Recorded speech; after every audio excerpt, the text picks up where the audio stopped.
The day before Halloween, Apple announced the new M3 chips with the new MacBook Pro and the new iMac.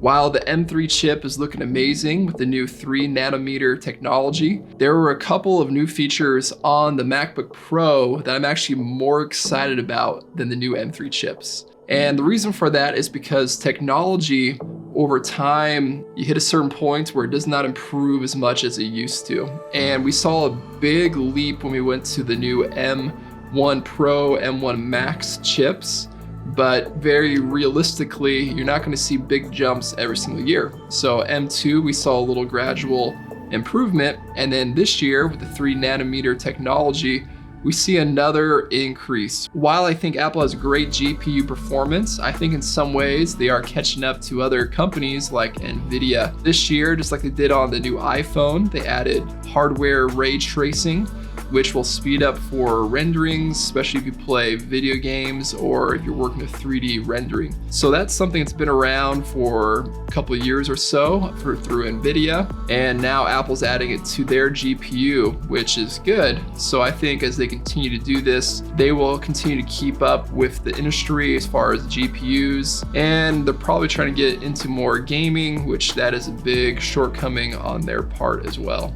compared to Windows. So for me, while I was watching the 30-minute press conference, there were 3 features that stood out to me of why I would want to upgrade my M1 MacBook Pro to the new M3 MacBook Pro. And the first one is the screen. Currently on my M1 MacBook Pro and also the M2, it's at 500 nits brightness. And when I first got it, I'm like, this is great. At the time, I'd been using Windows computers with a basic Samsung monitor, and my monitor looked like crap, to be honest. It wasn't really made for color accuracy or brightness. And I thought my MacBook Pro monitor looked amazing, and it still looks amazing. And the brightness, I thought it was good as well. But then I got the Studio display, which goes up to 600 nits. And next to my MacBook Pro, I just felt dark, my MacBook Pro. It couldn't keep up with the 600 nits on my main screen. 500 nits to 600 nits doesn't sound like a lot, but it really is 20% brighter, and you can notice a difference when they're side by side. And since I deal a lot with color, Illustrator, and different Adobe products, having that brightness difference kind of bugs me a little bit. So when I noticed they jumped the standard content from 500 to 600 nits, I thought that was great. That would make it way more fluid of what I see on the screen between both my Studio display and the MacBook Pro 16-inch. The other thing that stood out to me about these new MacBook Pros was the new color that they came out with. And Apple's pretty smart. They know that people want to buy a product that looks different, that people, when they see you with it, they know, oh, that's the new MacBook Pro, and it stands out, especially since the MacBook Pro is a premium laptop compared to the Air or some of the other Mac products. So they came out with a new product called Space Black, which looks like a matte black finish on there. And that alone too made me excited. I'm like, oh, I wouldn't mind a new look for a MacBook Pro. So that new matte black looked pretty good to me. And that might be another reason why I would want to upgrade my MacBook. It doesn't make sense that a look of a computer would be why, but it does add additional appeal to me. My only thing I'm worried about with the new matte black is that some of their other colors they've come out in the past, like the Midnight Blue or Black, whatever it was, that was one chipped really easily, and you could see when that paint chipped off. And if the matte black is going to chip really easily, or you can see fingerprints all over the place, I may not want to get that color, and the silver may be the better option to go.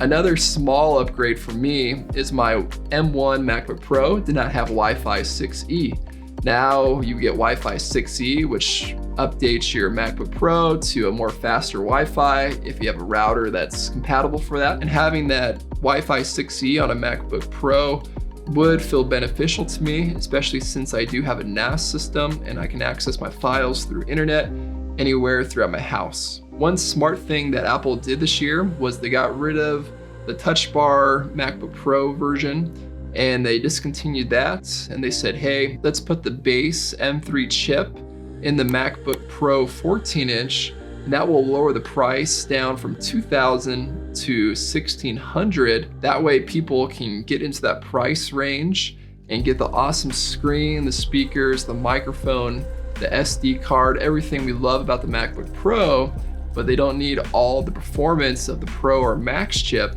and it's more affordable for those people, and it kind of fills the gap for prices for Apple. And I think Apple's hoping that they can increase sales that way, because then it creates a jump for people that are like, hey, maybe I have the Air, but I want to get a little bit more, but not pay for $2,000.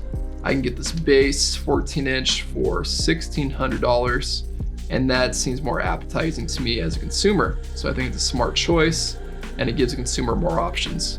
Just be aware, if you're thinking of getting the M3 base version and you have to connect to multiple devices, you can only connect to one device on the M3 chip. So if you have 2 or more devices, you need to get the M3 Pro or Max chip to connect to more than one display. So just keep that in mind if you're thinking about buying one of these new laptops. So for me personally, I actually am considering upgrading my laptop to this new one, but I'm not gonna jump the gun right now. I'm gonna wait until it comes out, watch other great YouTubers with the reviews. I wanna see how much of a gain of performance there is, especially in video editing. On their website, they did mention you'll see improvements in the .h.264 formats. Of course, ProRes, they're very good about enhancing that experience, but they didn't mention .h.265, which is what I use a lot in my video editing. So if there is great dramatic enhancements in that would be awesome. Because I do notice when I'm editing 6K, sometimes I get a little bit of performance loss that way. So having that enhancement for my video editing would be helpful, especially dealing with H.265 format on there. Hey, honey. Nope, just finishing up the video. I can be down there in a couple minutes if you want. Okay, give me like 3 or 5 minutes and I'll be done. All right, thanks, bye.